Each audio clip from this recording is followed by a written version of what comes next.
This week's Misinformation Monday is a doozy because it is one video that is filled with a ton of false information. Same manufacturers of the food that our clinics sell are the guys that are teaching our vets their one day of... These accounts will often claim one of two things. 1, veterinarians get absolutely no nutrition education. 2, they're educated by pet food manufacturers. These are both false. Here's Colorado State, their first year they're required to do veterinary nutrition. Here's Tufts with a class. And when I applied for veterinary school, you had to have a semester of animal nutrition before you even filled out an application. And when it comes to who's teaching these classes, you can just look up the staff on their website. I went to a school that did not have a nutritionist, so my nutrition education was spread through multiple classes. Biochemistry, anatomy and physiology. On internal medicine, we learned a lot about nutrition. My neurology patient that was on a ventilator after a glioma removed, that was a whole nutrition discussion. The training allows us to understand nutrition, but not necessarily to create nutrition plans. Just like I can identify if a patient needs a TPLO, but I can't personally do one.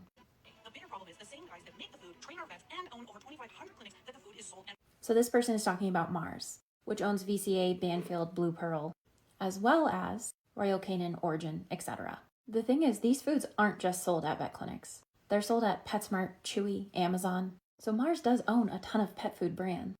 They don't own Purina. So what about the vets who work for VCA or Blue Pearl who recommend Purina products? Or what about vets like me who don't work at a corporate practice and still recommend these foods?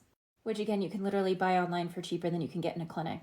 If your pet should eat one of the clinic foods, my question to the vet would be, what do you feed your animal? And now you'll have an understanding of... I'm so glad you asked. I feed my pet WSAVA compliant food.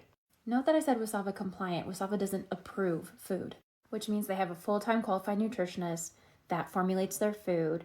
They test their diets.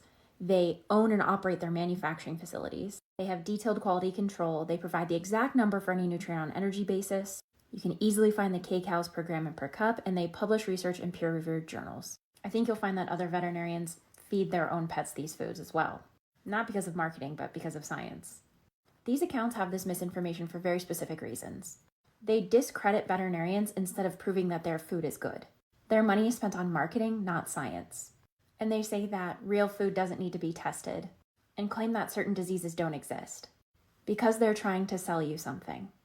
For whatever reason, it's okay that they sell food, therefore directly profit from food, and that somehow doesn't call into question their credibility.